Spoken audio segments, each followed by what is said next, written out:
এই মুহূর্তে আমরা রয়েছে কিন্তু এনআরএস হাসপাতালে এবং আবার দেখছি রহস্য মৃত্যু এবং রহস্য মৃত্যু যে ঘটেছে এবার কিন্তু স্টাফ নার্স একেবারেই দেখা যাচ্ছে এনআরএস হাসপাতালের কর্মরত নার্স গতকাল রাত্রের থেকে তাকে নাকি পাওয়া যাচ্ছিল না, আর তারপরেই এই বিল্ডিং এর যে গাইনি বিভাগ রয়েছে সেখানে নাকি তিনি ডিউটিতে ছিলেন এবং সেখানে যখন খোঁজ খবর করা হয় সেখানে দেখা যায় যে তিনি কোনোভাবেই যখন পাওয়া যাচ্ছে না সেই জায়গাটাতে থেকে তাকে কিন্তু যখন খোঁজ খবর করা হয় ওয়াশরুমে অর্থাৎ শৌচালয় সেইখানে কিন্তু একেবারে তাকে খোঁজা হয় এবং শৌচালয় গুলো খুঁজতে গিয়ে কিন্তু তখন দেখা যায় একটি শৌচালয় বন্ধ অবস্থায় পড়ে আছে এবং সেই বন্ধ অবস্থায় থাকাকালীন সেইখানে কিন্তু একেবারে হাসপাতালের দুজন কর্মী তারা একেবারে সেই ভাঙে এবং সেই এখানে তাকে দেখে একদম অজ্ঞান অবস্থায় পড়ে আছে, অর্থাৎ সেখান থেকে যখন উদ্ধার করে তাকে এইচডিইউতে আনা হয় তখন কিন্তু পরবর্তীকালে তাকে মৃত বলে ঘোষণা করা হয়।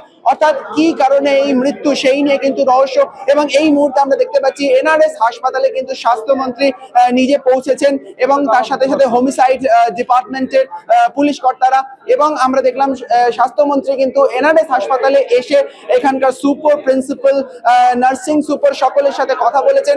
এই মুহূর্তে তিনি কিন্তু একেবারে এই বিল্ডিং এ যে গাইনি বিভাগ রয়েছে সেই গাইনি বিভাগে একেবারে যেখানে প্লেস অফ অকারেন্স সেই জায়গাটা দেখতে গেছেন এবং সেই জায়গায় আমরা যা সূত্র মারফত খবর পাচ্ছি অর্থাৎ তাকে যখন উদ্ধার করা হয় তার কাছে কিন্তু তার আশেপাশে কিছু সিরিঞ্জ পড়েছিল, কিন্তু সেই সিরিঞ্জ আদেও তার শরীরে ব্যবহার করা হয়েছে নাকি কি কারণে মৃত্যু সেই সমস্ত পোস্টমর্টমের পরেই তারপর দেখা যাবে। এবং আমরা দেখতে পাচ্ছি সেখানে কিন্তু এই মুহূর্তে স্বাস্থ্যমন্ত্রী তিনি কিন্তু একেবারে সেই জায়গা থেকে আমরা দেখতে পাচ্ছি তিনি কিন্তু একেবারে সমস্ত এই গাইনি বিভাগ ফার্স্ট ফ্লোর এবং তার পাশাপাশি বিভিন্ন অন্যান্য বিভাগ সেই জায়গাও কিন্তু দেখছেন এবং বহু আধিকারিকরা রয়েছে তার সাথে। একদম গতকাল রাত্রে রূপালী বর্মন মহিলা 30 বছর বয়স, আনুমানিক এমএসসি নার্সিং পাশ করা, আমাদের নীলরতন সরকার হাসপাতালের গাইনিকোলজি অ্যান্ড অবস্টেট্রিক্স ডিপার্টমেন্টের যে এইচডিইউটা ছিল সেই এইচডিইউ এর নার্সিং স্টাফ, উনি গতকাল রাত্রে আনুমানিক রাত্রি 9টার সময় পেশেন্টকে পরিষেবা দেওয়ার জাস্ট একটু পরেই ইনিশিয়াল পরিষেবা দিতে হয়, তো 8টায় হ্যান্ড ওভার হয়, 9টার সময় উনি শৌচালয়ে প্রবেশ করেন। তারপরে যা হয়, এখানে বিজি ওয়ার্ড, এনআরএস হাসপাতাল তো সবসময় ভর্তি থাকে, এখানে বেড পাওয়া যায় না, তো সবাই কাজে কর্মে ব্যস্ত। আমাদের জুনিয়র ডাক্তার, রেসিডেন্ট ডাক্তার যিনি ছিলেন উনি ওনার খোঁজ করেন, ওনার আরেকটা অন্য পেশেন্টের ডেথ সার্টিফিকেট লেখার জন্য সব ডিটেলস চাইছিলেন। বেশ কিছুক্ষণ পরে যখন উনি লক্ষ্য করেন যে আমাদের ওই রূপালী বর্মন নামক নার্সিং স্টাফকে পাওয়া যাচ্ছে না এবং বেশ খানিকক্ষণ হয়ে গেছে টয়লেটে, স্বভাবতই সবাই চিন্তিত হয়। বাইরে ধাক্কা এবং গলা ওঁচানোর পরে উনি ভেতর থেকে কোনো রকম সাড়া দেন না এবং সাড়া দেননি বলে আমাদের এখানে যারা গ্রুপ ডি অ্যাসিস্ট্যান্ট আছেন, জেনারেল ডিউটি অ্যাসিস্ট্যান্ট, তাদের কাউকে ডেকে দরজাটা ভাঙার পরে দেখা যায় যে উনি অচেতন অবস্থায় রয়েছেন। স্বভাবতই আমাদের পরিবার, চিকিৎসা কর্মীর পরিবার, স্বভাবতই আমাদের পরিবারের কেউ যদি এমত অবস্থায় আমরা পাই, আবেগ আগে চলে আসে, বিজ্ঞান একটু পরে আসে। আবেগপ্রবণ অবস্থায় আমরা তাড়াতাড়ি তার বডিটা ট্রলিতে তুলি এবং তোলার পরে আমাদের জুনিয়র ডাক্তাররা ঝাঁপিয়ে পড়ে, যা হয় ওনাকে কোনো রকমভাবে যদি ফিরিয়ে আনা যায় কিন্তু বিফল হয় এবং তারপরে আনুমানিক 10:30টার পরে ওনাকে মৃত বলে ঘোষিত হয়।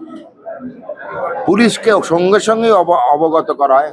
আনুমানিক 11টার বেশ কিছুক্ষণ পূর্বে 11:15 থেকে 10:50 নাগাদ পুলিশ চলে আসেন এখানে। আমরা পরবর্তী যা সবকিছু পুলিশের হাতে আমরা তুলে দিই। প্রাথমিকভাবে জানা গেছে কি উনি আত্মহত্যা করেছেন? আমরা অনুমানে চলি না, বিজ্ঞানে চলি। অনুমানের কোনো জায়গা নেই। দয়া করে সংবাদ মাধ্যম কোনো অনুমানের অবকাশ রাখবেন না। ময়না তদন্তের জন্য আমরা মৃতদেহটি পাঠিয়েছি। মৃত ব্যক্তির হাজব্যান্ড, ওনার নাম হচ্ছে রাহুল দাস, উনি থাকতেন দমদম ক্যান্টনমেন্ট এরিয়ায়। বিবাহিত সিস্টার, ওনার হাজব্যান্ড বা স্বামীর নাম রাহুল দাস। ওনারা কলকাতা শহরে দমদম ক্যান্টনমেন্ট এরিয়ায় থাকতেন। আর ওনার আমাদের নার্সিং স্টাফ, ওনার অরিজিনাল বাড়ি হচ্ছে সাউথ খন্দা, প্রতাপদিঘি থানা, পটাশপুর, পূর্ব মেদিনীপুর।